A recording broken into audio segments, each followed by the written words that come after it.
ఈ రకంగా పాశవికంగా చాలా దుర్మార్గంగా అరెస్ట్ చేయడం అంటే మా బిడ్డల్ని మేము మా బిడ్డల్ని మేము చూసుకోవద్దా? ఏం నొప్పి అవుతుంది? మా మోతీలాల్ ఏమడిగిండు? మీ 3000 ఎకరాల భూమిలో ఏమైనా గుంటే భూమి అడిగిండా? మీకు లక్షల కోట్ల సంపాదించిన సంపాదనలో మీరు అక్రమంగా సంపాదిస్తున్నారు కదా, ఇవాళ నెలకు రూపాయి అడిగిండా? ఏమడిగిండు? మీరు ఇచ్చినటువంటి హామీని నెరవేర్చమంటున్నాడు. మీరు ఇచ్చినటువంటి హామీలో భాగంగా 2 లక్షల ఉద్యోగాల్లో మరి ఇవ్వమంటున్నాడు. ఇప్పటికి 7 నెలలు అయిపోయింది. 7 నెలల సమయం అయిపోయింది. మీకున్నది కేవలం 5 నెలలు మాత్రమే. ఈ 5 నెలల్లో మీరు ఎప్పుడు నోటిఫికేషన్ ఇస్తారు, మీరు ఎప్పుడు ఉద్యోగాలు ఇస్తారని చెప్పేసి ఇవాళ నేను చెప్తా ఉన్నాను.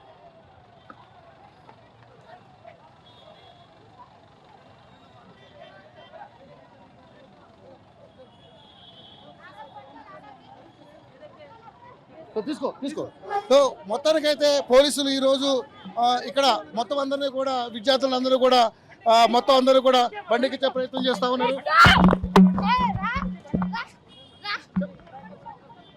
సో మొత్తానికైతే చూస్తూనే ఉన్నాం ఇక్కడ మొత్తం గాంధీ హాస్పిటల్ దగ్గర ప్రొటెస్ట్ చేస్తున్నటువంటి విద్యార్థులందరినీ కూడా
ఇవాళ చాలా దుర్మార్గంగా వ్యవహరిస్తా ఉంది ప్రభుత్వము.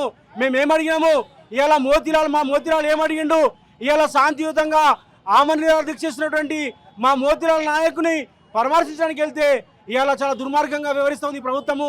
కనీసం పరామర్శించడానికి, మా బిడ్డల్ని పరామర్శించడానికి మాకు హక్కు లేదని అడుగుతా ఉన్నాను. ఇవాళ నేను అడుగుతున్నాను రేవంత్ రెడ్డి గారిని, మీ వేల కోట్ల ఆస్తుల్లో ఏమైనా వాటా అడిగినా మా మోతీలాల్ నాయకు?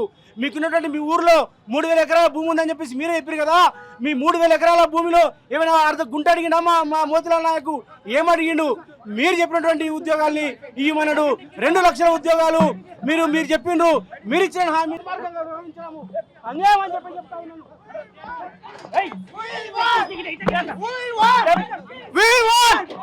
ఈ రోజు చాలా దుర్మార్గము. ఈ పద్ధతిలో రేవంత్ రెడ్డి ఖబర్దార్, నీకు నూకలున్నాయి, నీ ఉద్యోగులే నిన్ను గత తీస్తారు. నిన్ను గత తీసిన వరకు మా నిరుద్యోగులు ఆగరు. నిన్ను ఖచ్చితంగా గతి దింపుతాము. ఎంత కన్నకారం నీకు, ఎంత అహంకారము. విద్యార్థులు అంటే, నిరుద్యోగులు అంటే మా బిడ్డ అధికారంలోకి వచ్చి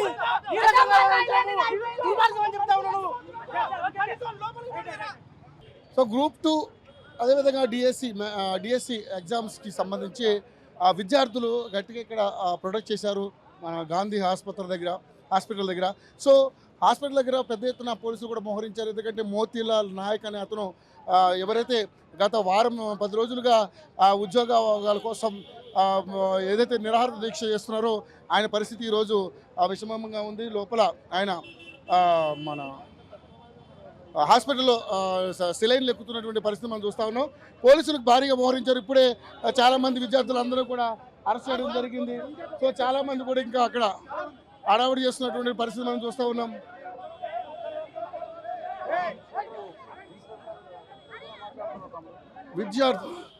విద్యార్థులు గోడ దూకి లోపలికి వెళ్ళినటువంటి పరిస్థితి మనం చూస్తూ ఉన్నాం. ఇక్కడ పెద్ద ఎత్తున విద్యార్థులు అటు లోపలికి వెళ్ళినటువంటి పరిస్థితి మనం చూస్తూ ఉన్నాం. సో పోలీసులు ఉండండి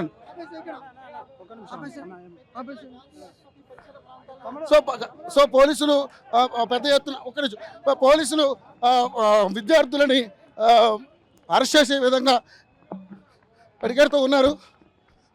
సో ప్రొటెస్ట్ చేస్తున్నటువంటి విద్యార్థులందరినీ కూడా ఆపే ప్రయత్నం చేస్తూ ఉన్నారు వాళ్ళు.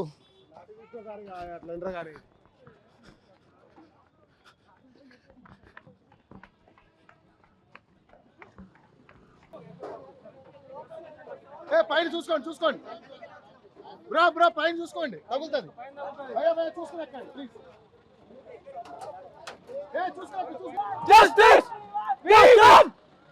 చూసుకుంటే పల్లా రాజేశ్వర రెడ్డి గారు ఈరోజు విద్యార్థుల యొక్క సమస్యల్ని గాలి కుదిలేసి, అలాగే రైతాంగాన్ని కూడా భ్రష్టు పంచి చేసి, ఏదైతే 2 లక్షల రుణమాఫీ అనేది ఏదైతే ఉందో అది తీర్చలేని పరిస్థితిలో ఉంది. ఈరోజు 7 నెలలు అధికారం చేపట్టి 7 నెలలు అయినప్పటికీ కూడా కాంగ్రెస్ ప్రభుత్వం ఎటువంటి అభివృద్ధి కార్యక్రమాలకు కానీ, ఎటువంటి ఉద్యోగ నియామకాల విషయంలో కానీ ఎటువంటి కార్యక్రమాలు కూడా చేపట్టడం లేదు. ఎంతసేపు బీఆర్ఎస్లో ఉన్నటువంటి ఎమ్మెల్యేలను ఎమ్మెల్సీలని కొనుగోలు చేసే ప్రక్రియలోనే వాళ్ళు అధికారాన్ని చలాయిస్తున్నారు తప్పితే అభివృద్ధి పరంగా ఎటువంటి కార్యక్రమాలు లేవు. ఈరోజు పెద్ద ఎత్తున విద్యార్థులందరూ కూడా గాంధీ హాస్పిటల్ దగ్గర నిరసన కార్యక్రమం చేపడితే సంఘీభావంగా బీఆర్ఎస్ నాయకులు ఇప్పుడే రాకేష్ రెడ్డి గారు, అదేవిధంగా పల్లా రాజేశ్వర రెడ్డి గారు రావడం జరిగింది.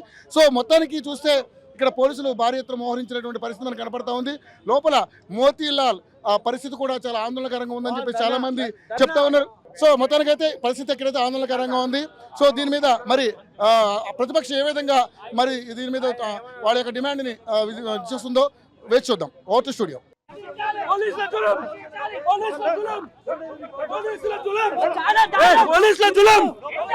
మెగా డిఎస్పీ పేరున చేస్తున్నటువంటి రేవంత్ రెడ్డి సర్కార్ ఖబర్దార్. పోలీస్ జులుం కాలు పోలీస్ జులుం. ఈ రేవంత్ రెడ్డికి నౌకరీ వచ్చింది, ఈ ఎమ్మెల్సీ మళ్ళా నాకు నౌకరీ వచ్చింది, కానీ నిరుద్యోగులకు నౌకరీ రాలేదు. ఈ రేవంత్ రెడ్డి కుట్రలకు